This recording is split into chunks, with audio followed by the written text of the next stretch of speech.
Hello, everyone. I'm Captain Logan, and it's not Spawn year. It's day 35 of my comic review video day calendar. Once again, I grabbed a comic out of my personal collection that I felt like reading, and I read it, and now I'm going to tell you what happens in it and what I think about it. That's the job. I've been reviewing primarily issues from around my childhood, from the 90s, a little bit of late 80s. Occasionally I'll go all the way back to the 60s. I have one time gone to the 2010s with the Tick. We're going to do that again today, but unlike the Tick 100, this is an issue that I have read before, and I picked it because I missed this time period in comics. This was one of the series that got me reading current, and I read for a full 10 years, a little bit more, before I got out and stopped buying and collecting monthly as much.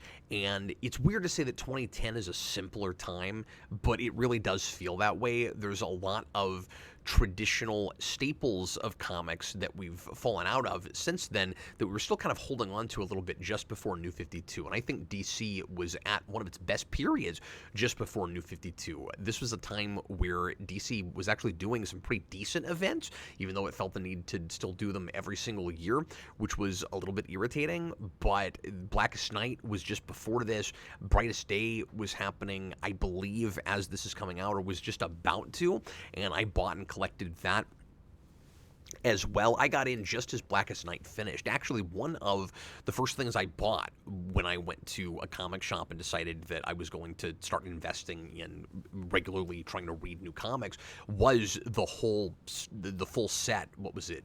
8 issues? 12? God, it's been too long. But the full set of Blackest Night comics. And obviously, one of the first things that jumped out at me on the shelf was this series, because I think this is the first issue that I bought.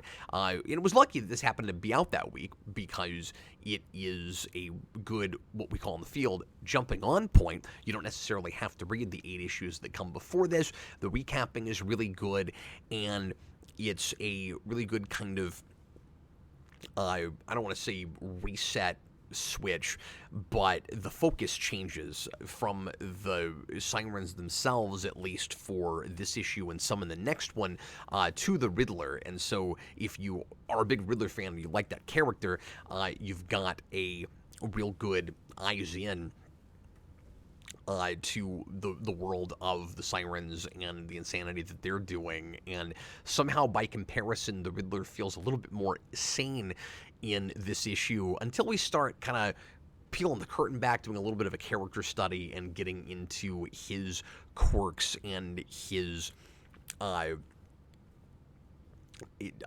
psychosis as well. But like I said, it was kind of a simpler time. This is just before New 52. Like I said, I think DC's in a really good period right then. Comics are still more or less 22 pages. We're not doing as many, at least at DC, just 20-page issues as we will later. This is before you get digital codes in comics. And it's when you've still got heavy hitters from a couple decades before this, like Paul Dini, working on books like this. This is written by Paul Dini, which is wonderful because, of course, he created Harley Quinn and developed the relationship in the TV show with, in other places too, with the animated series, with Harley Quinn and Poison Ivy, and Catwoman as well, certainly. So he's already got really good pre-established voices for these characters. He's, of course, written the Riddler before, and Dini had just finished a run for Batman in the mid-2000s. And so this was a really cool kind of change of pace. I think he was writing, I want to say he's writing detective, or is he writing Batman? I forget. He and Morrison are writing at the same time. I think Morrison's writing Batman and he's writing detective. Am I remember this right? I think I'm right about that. So anyway, this is, as I say, a good jumping on point, but it doesn't necessarily stand alone great, because it is the first of a, I want to say, just 2-parter with the Riddler. And I meant to mention a second ago, so Gilliam March draws this. I love his artwork a lot. He became one of my favorite Batman artists during this period, and did some other Batman stuff I forget what else he drew at that time. It's been so long now. It's still nuts to think that I've had 5 kids since then, and I've got a 12-year-old who was born the year that this issue came out. But anyway, let's talk story a little bit. So the Gotham City Sirens are a team of supervillains that do, evil supervillain stuff together, but they also just kind of pal around and have a good time. And they're in a period right now where they're more or less kind of going the straight and narrow, but not necessarily because they are trying to be good people now or they care about not breaking the law, but it's just kind of convenient for them. And they have a lot of fun. There's a lot of witty banter between them, and it's just a really great trio of characters that's a lot of fun to see running around together. We almost got a movie in the DCEU with Gotham City Sirens. That was one of the 4 or 5 Harley Quinn or Joker projects that was announced all at once, and all we ended up getting was the solo Joker movie, which is pretty good, and the Birds of Prey movie, which makes me want to rip my throat out every time I think about it. But I want to say it's too bad this didn't happen, but given the track record, the real dicey track record with the DCEU, I'd rather this happen later now. And the dynamic with Harley Quinn and Poison Ivy, and some with Catwoman also is there a little bit in the Harley Quinn animated series. I think this is certainly influencing that a little bit. The relationship isn't straight up what it is here, but it goes without saying that Dini's work has a lot to do with why that show looks the way it does, even though it's raunchy and over the top and kind of a parody of some of this material. But anyway, I was going to get to the story. So the Riddler, and this is one of my favorite ideas ever with the Riddler. I love it so much. I wish we could have had a series that kept this going. But the Riddler is a private detective now, and he indeed is trying to go straight and narrow legitimately. He has a business that seems to be doing okay, and the Sirens come to him because a dead body has literally landed in their laps, and it looks like they murdered this girl, but they had nothing to do with it. And there's kind of a joke made about how, we didn't kill this one. We do occasionally kill people, but we're not actually responsible for this one, and we need to know who really did it because somebody is trying to frame us. And so it's a real fun kind of classic Dini sort of situation where, first of all, you get the perspectives of each person involved. And it's not the kind of thing where each of them tells the same story, but in a different contradictory way. They each are involved in different ways with this. So Harley Quinn finds the body, and Poison Ivy showed up after the fact, and Catwoman knew the girl just before she died, is the idea. And so they all have different pieces of the puzzle that they can bring to the Riddler, which is a really nice story device to introduce you to these characters in case you haven't been reading this book, and if for some reason you don't know anything about one of them.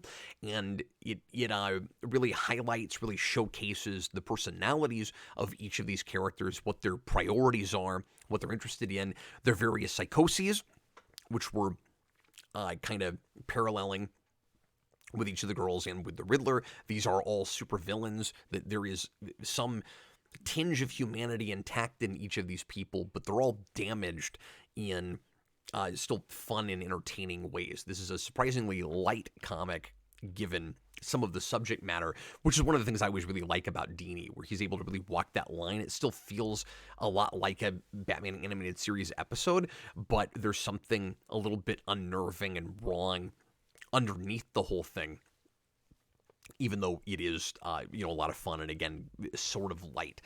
And so we find out that this girl who none of these women really knew at all, Catwoman saw her right before she died, but didn't really know her. Each of them is framed at the same time where this body, let me see if I can find the shot. So Riddler finds this body. It landed on Harley Quinn when she was just lounging around with her hyenas in a pool, which is a real fun, silly situation. And they've stored it away for safekeeping, and they want Riddler to go look at it and try to play Sherlock Holmes and figure out who has killed this woman. And so it's kind of fun seeing Riddler do Batman's job instead of Batman being involved in this. And he's flipped the script. Now, instead of coming up with a riddle himself, he is trying to unravel somebody else's riddle. And we'll find out that the root of that, no pun intended with Poison Ivy, is actually not about riddles, but about fables, because of who is actually committed this crime. And it's kind of funny. I'm thinking about War of Jokes and Riddles, which we get a whole lot later with Tom King, and this is kind of the beginning of a tiny two-part war of riddles and fables. And there's some talk about how they're tangentially, narratively related. So immediately, the Riddler knows that the girls did not kill this person because, and it would have been weird if they came to him and said, we need you to solve this crime, and then it turned out that they actually did it.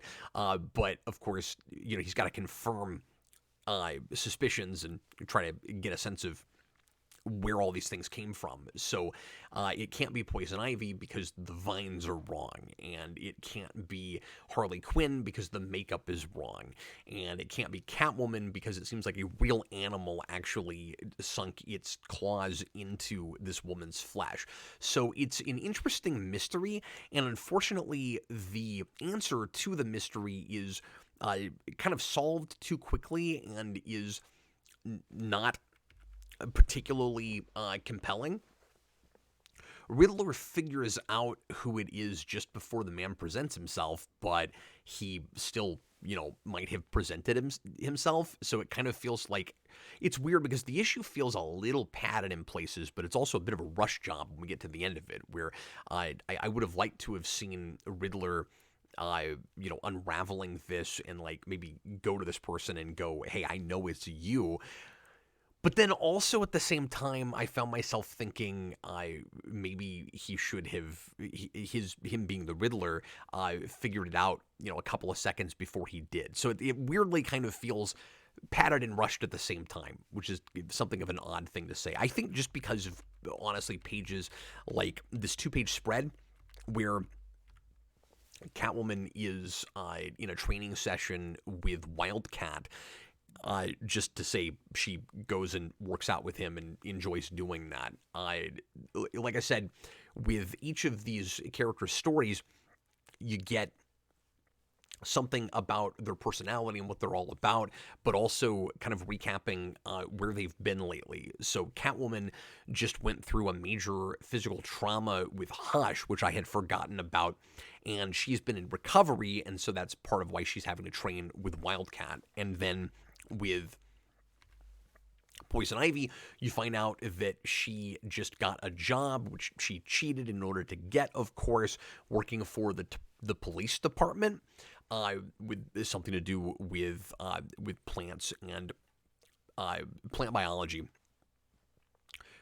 Not because she wants money, but just to challenge herself, which is the parallel to the Riddler, because that's the main reason he's doing his job, even though I think he's trying to tell himself, I want to not be a criminal anymore, and I want to go the straight and narrow. The Riddler's whole kind of internal conflict here, and this is the big thing that makes me want him to get his own series, is he wishes he was compelled by what quote-unquote normal people are compelled by, what drives us. But what it really is just this obsessive compulsion issue where he has to know the answers to any mystery that presents itself. And it's kind of the reverse of his leaving clues. Like it's the same thing but backwards, where if he's not going to do crimes himself and leave clues, he's got to unravel mysteries because he has to intellectually challenge himself, and he hates that he doesn't feel in control, that this is just this thing he can't help but do. And I think all three of the Gotham City Sirens kind of have that too, where they're each extreme personalities that are driven by a nature they feel that they wish they could control, that isn't normal, that gets them into big trouble. And so by the end, we find out that the person that killed that woman is Dr. Aesop, who was a character I didn't know before I read this. And it all kind of came back to me. While I was reading this, I'd kind of forgotten who the villain was.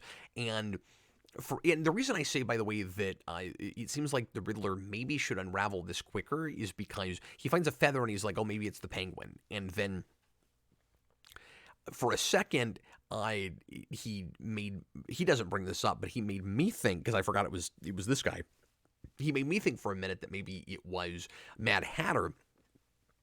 And I would think the Riddler would be a little bit more of a Sherlock Holmes type, where he would very, instantly seeing some evidence would figure out who it probably is and then work his way backwards, and it would take a while to explain all the things that his brain put together very quickly. But he's going through everything almost like a novice detective, kind of just for our benefit.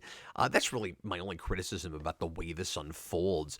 I don't remember exactly what happens in the second issue. I think the Sirens are featured a little bit more, but it's still pretty well focused on the Riddler.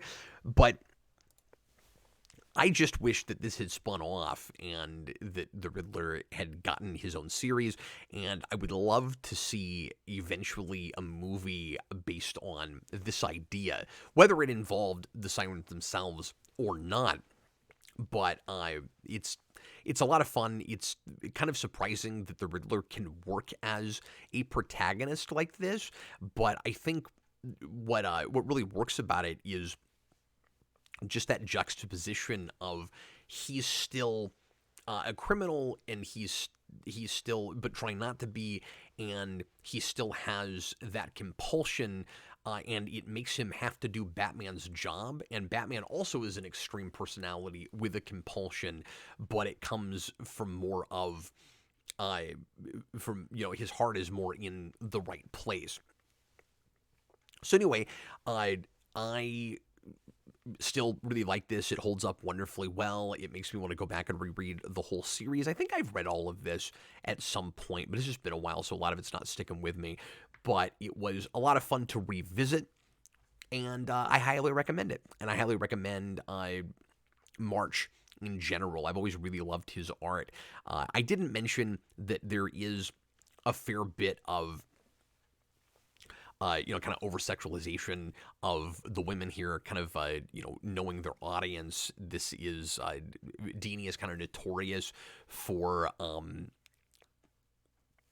kind of eye candy with beautiful women, and this definitely continues in that tradition. Again, it really feels like things have changed quite a bit. We don't do as much of this in mainstream comics anymore. But like I said, kind of a simpler time, kind of a different time. Anyway, thanks a lot for watching, folks, and I'll see you again tomorrow with another one. I was Captain Logan, and happy reading.